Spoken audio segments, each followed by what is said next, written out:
to be able to help people understand that unique thing about you, that chapter that might have been your biggest fail, could be the biggest learning for you that has placed you where you are to be in the room. How a leader shows up with their team defines everything about the mini culture that they're creating on that team. That's why I continue on, and that's why I choose to take my wins, my fails as exciting, because the future I will have will always have hope. Right.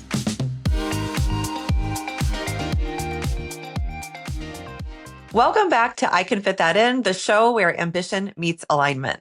I'm your host, Erin Coupe, and today I am joined by Nina Fluck, a people and culture leader with more than 15 years of experience helping organizations build high-performing teams and strong workplace cultures. Before her career in HR, Nina was a professional performer, a background that shaped the empathetic, collaborative leadership style she brings to her work today. She now partners with business leaders to develop people strategies that impact thousands of employees, and I'm excited to explore what she has learned about leadership culture and bringing out the best in others. Welcome to the show, Nina. Thanks, Erin. I'm glad to be here. Yeah. Well, you and I had a pleasure of meeting a few months ago, and I love your energy and what you bring to the whole people and culture space.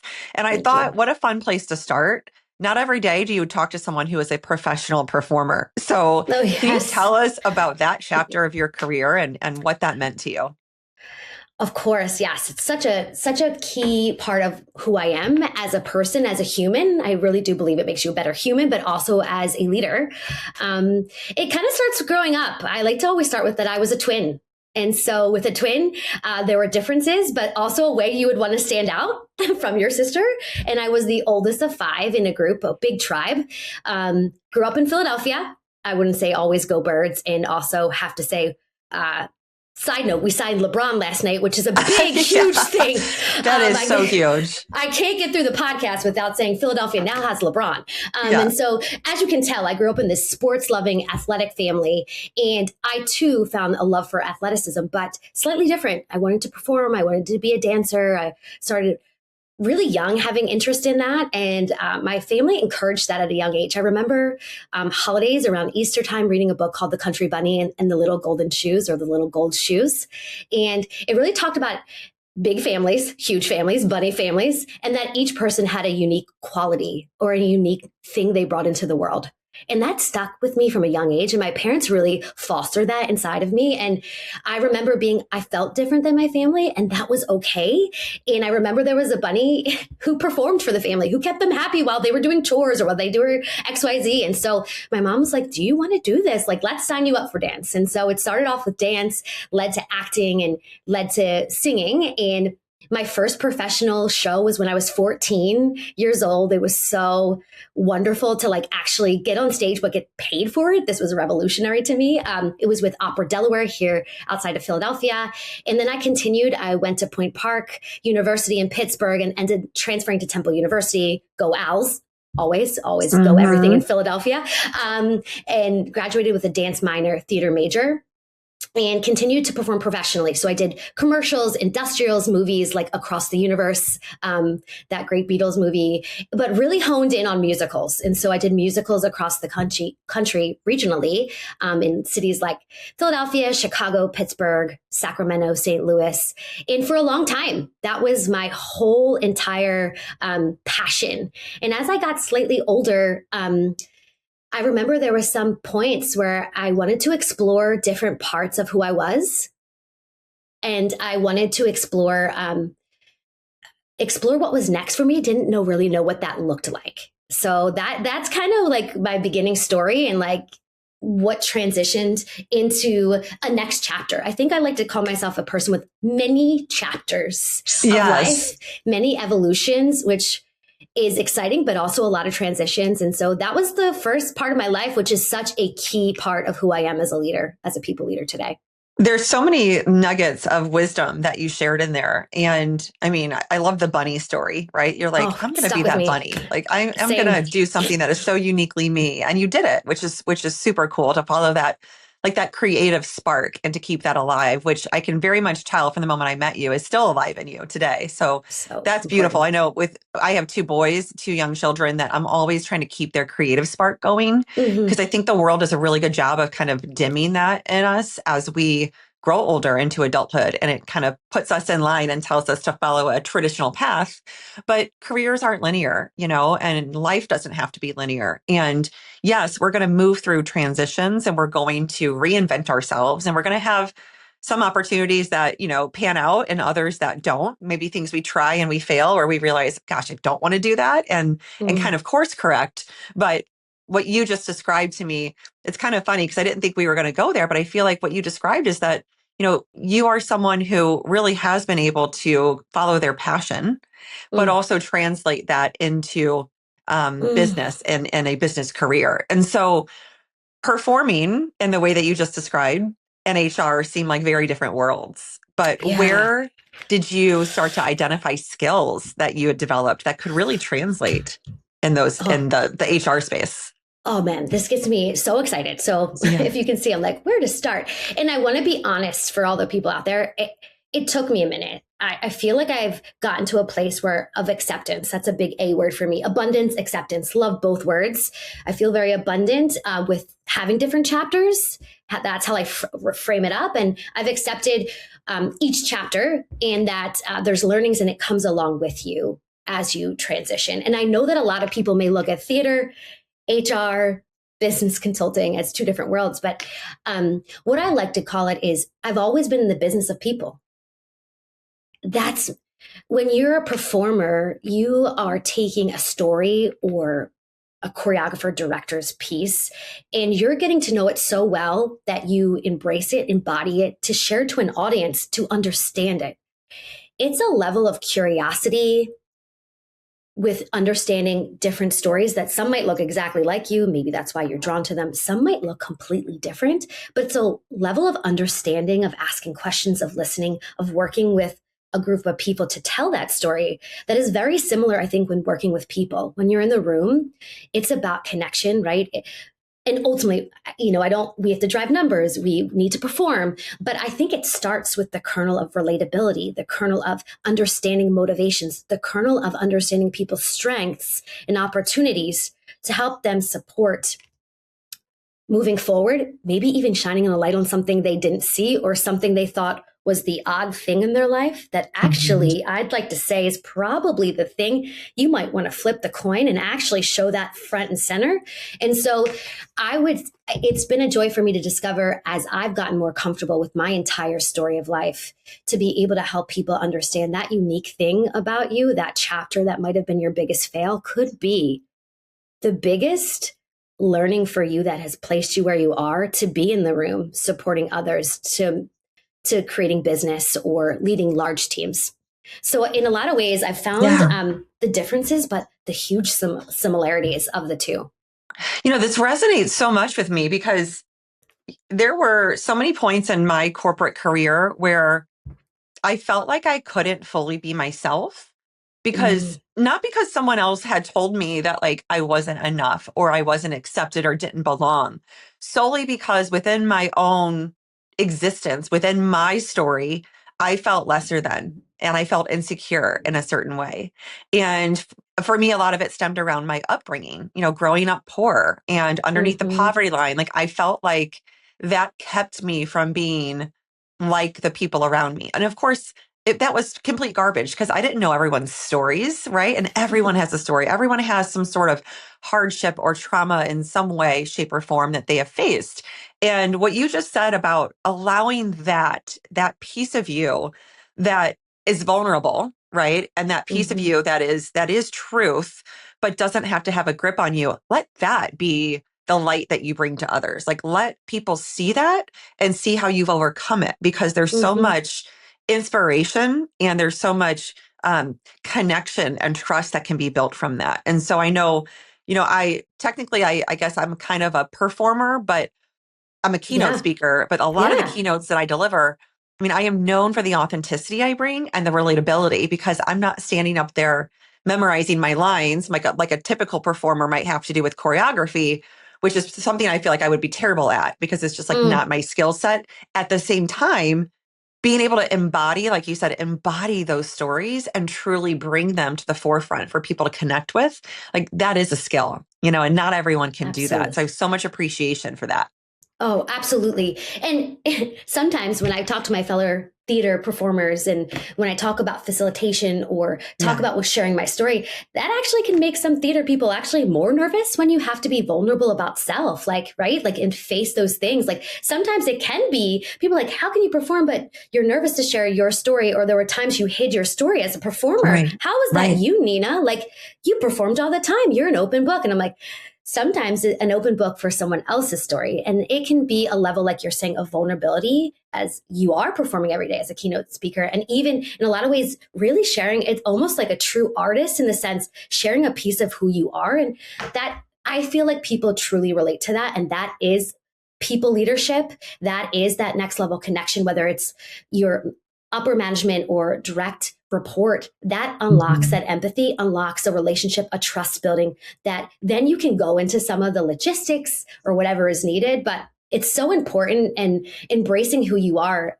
You said for you, your insecurities. For me, it was like, I'm enough. You Yeah. know, I didn't have the same piece of paper for what I graduated with. No, I didn't. In a lot of these years I spent trying to like grind and hustle to make up for that, or hide that. Like, majority of my years were spent on a craft that doesn't equate to the corporate world. And that actually, like you said, is garbage. No one told me that. I actually told myself that. And so like once I started saying I am enough, like when I read your book, a lot of like that core belief, I am enough, who I am is enough to move forward. And it's inside of me. And of course, get out there, get the knowledge. I had to get credentials. I had to get my credits. I went to the Wharton School of Business for courses and then took my HR cert. You have to do that. But it starts with that kernel. If that, like you said, also, I love your book, of course, plugging Thank it here you. on the podcast. Everyone should read it because there's a lot of great practical things. If you're a practical thinker, if you are an artist like me and you want to practice a craft, it's very craft driven. And so a lot of times it starts with that small kernel, that planted seed of belief. It really can. So I'm glad that you've told yourself it's garbage. And I tell myself too, like, I am enough. I am enough. Yes. Oh, these stories we tell ourselves. It's just, I mean, we paint ourselves into these corners, right? But then I would say the vulnerable part of that, and I use this a lot in my work. You've seen it in the book, and I do this in my talks, but for sure, people can look at their own stories and these narratives, these beliefs that they've held for a long time, and they can believe that they're true and that they are their truth. And then the moment you start to question those things is the moment you stop blaming other people, you stop blaming situations, you stop blaming the workplace, and you take ownership and agency over like your own mindset and your own way of being. And to me, there is nothing more empowering. And so I feel like this is a great transition to like, people leadership, right? Because like you said, you've always been in the business of people. I'm the same way. I've always been client facing, always been like kind of revenue generating, relationship building. And I'm in the business of people and literally helping make the corporate world a better place by helping the people in it, right? Like the system, everyone says the system's broken. Well, guess what? I don't have any desire to fix the system. Like that thing's too big. I am not going there. Now, if I can help the people in it be better, do better, feel better, I'm all about that, right? Because I know what it takes to actually achieve that and to feel like the performance within the corporate world is sustainable, right? And to feel energetic within it each day. Maybe not 100%, but to know kind of when things are off, what I need to do to get myself back up. And that to me is such an asset. And so we talk about, especially in HR, people are the greatest asset of a business. And I know that you believe that and you live that. And I know that from talking to you, even before this. In your experience, what do organizations, get right that like really help people feel valued? And maybe what do they get wrong as well? Oh, great question. Yeah, you reminded me as I answer the question too, that I had a great acting coach that had a philosophy. He's like, do you want to spend your time uprooting a system if you're different and unique and you're going to fight the system? Or do you want to work within the system you have and slowly from inside out, like break the mold, be who you are? And it always sat with me that I was like, okay, I am the kind of person that wants to work within the constraints that I have. It's a big theater thing too. Like sometimes our budgets are $5 and sometimes our budgets are $1,000. Yeah. Like what's in your control, right? Right. What's your controllable? What are your constraints? And that's a very big actor thing. It's like, I'm going to work with what I have. And so I think what a lot of, at least where I've worked, a lot of things that I've gotten right is that acknowledgement, whether it be verbal or whether it be financially, whatever the acknowledgement is. I think acknowledgement is important in what we do, in people feeling strength-based, right? I think we don't want to shy away from talking about opportunities, but a lot of what I do is help shine the light on like the strength that you have inside of you that actually makes you unique. And that having a team, I think what I've been able to do in these cultures is the differences on our team, the unique qualities actually makes us more of a competitive team with a competitive edge. That we don't want a duplicated team of, the same AAAA player. We want A through Z. And that is actually that blend and that cultural uniqueness is actually what's going to set us apart. Before we continue, I want to share a quick invitation for the women executives listening. I'm incredibly excited to be bringing the Alignment Immersion to the Ranch Hudson Valley, a private 4-day experience I've thoughtfully created in partnership with the ranch for women who are ready to step outside the pace of everyday leadership and invest in the foundation from which they lead and live. We'll bring together meaningful conversation, time in nature, restorative practices, delectable food, and space to reconnect with what matters most so you can return with greater perspective, presence, and intention for what's next. You can learn more at erincoupe.com. Now let's get back to the conversation. Right. And when it comes to really having an impact on a team, what is a habit or a practice or demeanor that you have seen leaders utilize that have really improved performance on their team? Something I've seen really work is, and it seems small, but consistent connection, not just to go over metrics and performance, but development conversations, future conversations, personal goals, visions. What exposure do you want, right? And I think so often those conversations can just turn into a checklist, turn into like what you missed last quarter, what was great last quarter. And that is all really important. And I think I've seen leaders super successful when they keep those conversations sacred and special, that they're talking about performance and opportunity and where you stand and year-end performance. But I think the extra next level engagement, like you said, to fuel those cultures and to keep energy going, like so many people are fueled by learning, motivation, seeing a ladder. Yes. Fuels so many people. And I really feel like protecting that space for development, growth inside and outside of the company on a quarterly basis, if possible, I think is really something I've seen work. It keeps people engaged. I think there are more things out there to talk about that tie in, like, right, we're in a work-life balance environment and a lot of people want to compartmentalize and you need to have boundaries. But I also think, right, we bring our whole self into work every day. Would you say that that is something you've noticed that has really changed in the last 10 to 15 years is how people show up or the way that they want to? Yeah, I feel like in the last 10, 15 years, boundaries have ebbed and flowed. And I feel like there's times where it's like work and life is all one and we want to talk about it and it's okay. And I'm seeing a little shift now to where I need more compartmentalized boundaries and I need days off for my mental health and well-being. I mean, I don't think it's just this generation. I do think it's actually the workplace too, but in the clients that I talk to, a lot of it, I see more boundaries come up of I declaring what they need for their health and well-being. And I think that's a great positive where you're acknowledging and vocalizing that boundary. And still, it's going to come into the workplace and you're still going to talk about it. And I think it's okay with consent and, making sure each party feels good talking about outside of work. But I do think I have seen a shift where I am seeing people need some more space and time, or declaring, maybe it's never like they need more. It's actually, I think it's becoming okay to declare that. And what do we do as businesses when we want to support that? And we're also supporting the work getting done. And what does that look like? And what do those new boundaries look like?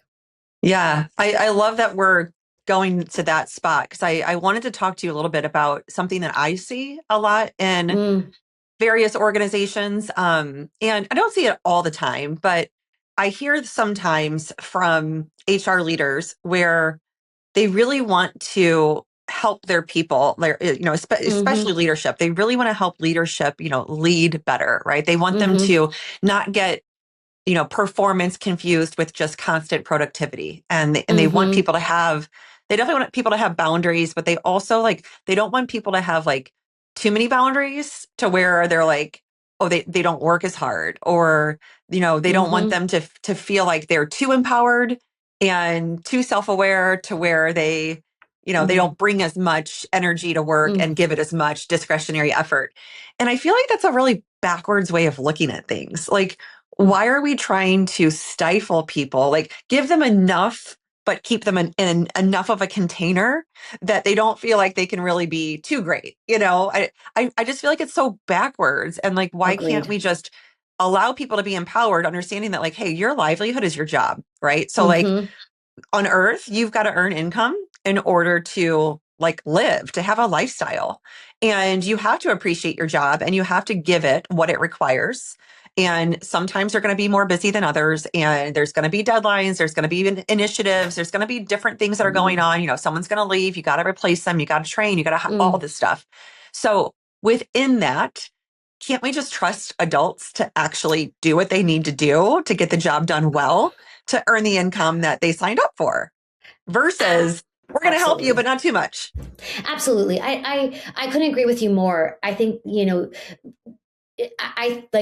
I think it's great that we are becoming more vocal with expressing what we need.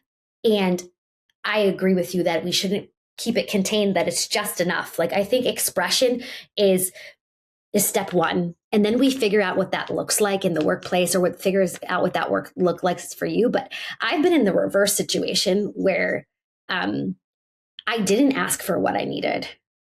And I have major decades in my life, major points that I can remember, where the first thing that breaks for me is my body. And my body broke down to the point where I had to take a break. Yep. And that's why I look to what's happening right now as such a good thing, because it should never get to the point where your body signals for you to take an immediate break that isn't truly a break where you can restore, but it was a break I had to return to health. And that is an extreme where I think we've been in the past. And I agree with you, we don't want to be there anymore. We're not robots, we're humans. And so I actually think we have a better workforce when they're vocal about when they need to take a break, and we decide what that looks like. And we have a healthy workforce where we work as a team with skills that we all share, that we can move the work while we support someone on this team that moves and takes what they need. It's a team mentality. And also I think it's a mentality that preserves the human. In no way should someone be breaking down physically, mentally to get the job done. I mean, that's short-term thinking to me. Yes. Having had that experience as well with burnout, one of the things I realized is that it wasn't necessarily the organization's fault, right? It was the way that I was operating in my daily life that was really problematic, and where the body eventually did start to scream. And unfortunately what happens is that when people really have these misalignments between the life they're living or want to live and then how they're showing up, that's where it becomes glaringly obvious that they need to make a change. And what is the first thing they point to change? Their job. Every single time, because it's way easier to change your job than it is to change your relationship or where you live, and so they're going to change that first. And it's so that the job is going to take the blame, right? And I always say, with the work that I do and helping people bring more of this human aspect to their life, which is just work and personal and family, you are the same person everywhere. You are consistent if you allow yourself to be. And if you allow yourself to operate in a more like rhythmic way that actually works for you, doesn't mean you're going to work less. It just means you're going to make these intentional choices throughout your days that serve you rather than just expending yourself at all costs and then thinking you're going to catch up later. That doesn't happen, right? So No, whether it no. is connection with other people or it is connection with nature or it is a deeper connection with yourself, but there's so many ways to get there, and the rituals that I talk about, the ways of grounding yourself, the ways of, fueling yourself. No job is going to do that for you. No job is ever No. going to be there to say, hey, let me make sure that you're doing these things in your life. And here's what it looks like. No, you can have people say, these are some things you can start to practice, but you have to do that, right? And so with that, I'm curious on what you've seen in yourself and with others. And then if you can walk us through how you keep yourself kind of Yeah. grounded and centered.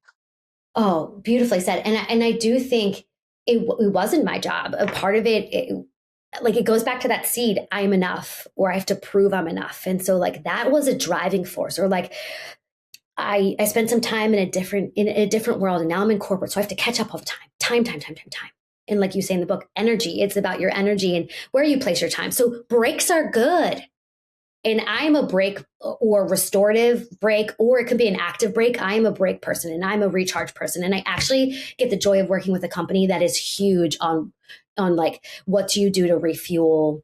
How are you identifying like what you need? It might look different. And for me, it's all movement is life. I think that was in the new World War Z Brad Pitt movie, and I laughed when I saw it come on the screen. I'm like, so profound. Like it really hit me. Like movement is life for me, and that's dancing and continue. Like I move every day, multiple times a day. Like I set timers and I do like a 10-minute, 5-minute Yes. dance or Peloton workout. Like it is like a part of who I am, and I call it the M&Ms for me, my 2 M&Ms that I eat. And it's also music.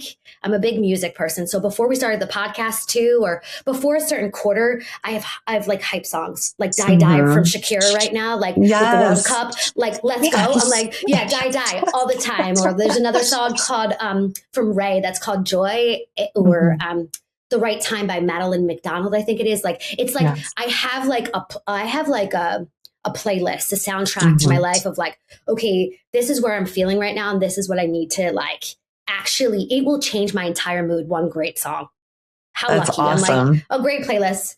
And then for me also, and I think for a lot of people that I work with too, learning. I fuel and eat off of like learning. So like, I took that's a different podcast, but 2 different level trainings in astrology. Sure, I did. It was great. And what I will say is astrology is actually an icebreaker I use sometimes to talk about similarities and differences in spaces where there's tension that doesn't seem to like, it actually seems to be a safe starter for people to identify through astrology. It's great. I think it's really I love astrology. Yeah. I'm like, sometimes no surprise we have that in common. Yeah. Like, I'm like, oh, it's a safe thing for people to talk about. And in the end, they're actually talking about the similarities and differences of who they are as people. As you can see, I have a solid list because I think when you're a consultant or you're working with people, if you are not grounded and full or excited and loving life, I do think there's times where it's hard to like really listen to other people. You're just not at a place, your cup is overwhelmed versus like open and ready to receive and be like present. And so those things are really important to me. I can't be that great consultant with someone or listen to a story if I'm in a place of not feeling fulfilled.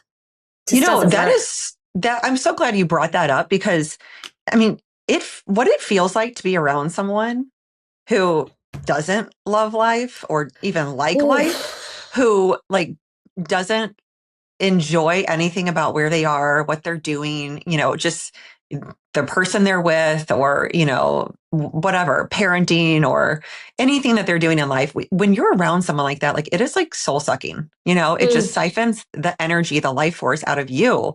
And on the flip side, when you're around someone who does like refuel themselves and like appreciates life and expresses gratitude for the gift that life is, like those are 2 complete dichotomies of experience of human beings, right? It's so important that you brought that up. And let's just unpack that a little further. And then I have one last question I'd love to ask you before we go. Yeah, absolutely. Yeah. Law of attraction, I think, is huge, right? I mean, there's a huge science behind like the energy you put out when you feel radiant, when you feel full, like the people and community you attract, I think is huge. Huge. That is so true. Like I attracted you, right? I mean, it's like Craig. I mean, Craig is like such an intuitive, like his energy is so, together. He's so great. Like he just knows. Yeah, he knew that. He really called that one. Yeah. But like, I am very big on, I attract the people into like my corner of the universe who like vibrationally I am meant to connect with. Right. And it never means that we're like the same. It never means that we are like, carbon copies, but it just means, I mean, I've talked to people all over the world, right? Had so many different people on this show who there's just this alignment of like attitude, and I have not yet had someone on this show, and I won't, who feels misaligned in the way that they like look at life. Like, I'm not going to have someone on the show who's going to bring people down.